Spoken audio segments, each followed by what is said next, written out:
Taylor here with Agri Spray Drones.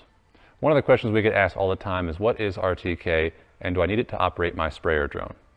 So RTK stands for real-time kinematics.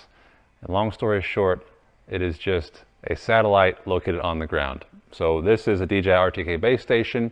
Essentially, if you use this base station, then your drone pulls from satellites in space, and it also pulls signal from this base station. So RTK just provides more accurate GPS positioning.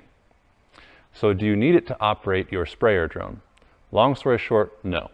All of our drones work without RTK and are typically very accurate without RTK. That is because they pull from 3 separate satellite sources. That is GNSS, GLONASS, and Galileo.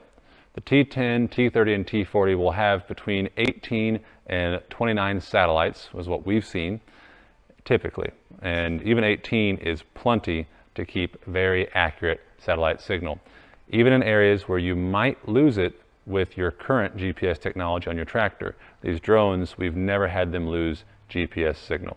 Not saying it can't happen, we've never seen it though. So why would you use RTK, or when would you need to use RTK? Well, with the T30 and T10, RTK is really only needed if you are doing any type of 3D flight routes. That being orchards, possibly mountainous terrain, or forestry work. Essentially any type of flight route or spraying route that you cannot use the radar to keep your altitude because either the height of whatever you're spraying varies dramatically, or the terrain slopes more than 30 degrees, or both. Now the T40 does kind of change this a bit because you need RTK to do those things. You need RTK on the T40 for the 3D flight routes, just like the T30 and T10, but you also need RTK if you want to do any kind of mapping with the T40, because remember, the T40 is not just a spraying drone, it's also a mapping drone.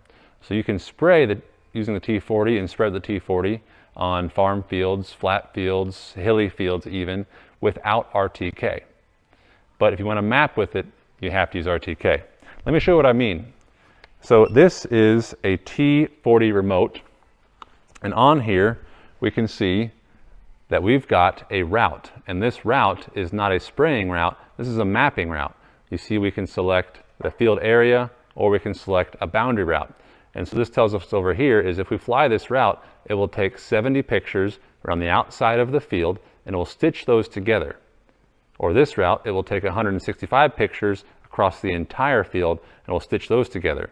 So essentially what this does is this allows the T40 to overlay a real-time, up-to-date, as in just taken right now, satellite imagery essentially over your existing satellite imagery. Meaning that we've got, we have our Google Maps imagery on here right now, and if we do a mapping mission with the T40, it overlays the actual image from the drone over top of this. So if you've done dirt work in your field, or you've pushed out a tree, and the tree's no longer there, but it still shows up on the 2-year-old Google map, you can fly the T40 over that area, it will take pictures, and then it will update the Google Map background imagery to where the tree's no longer there. But to do that, you need RTK.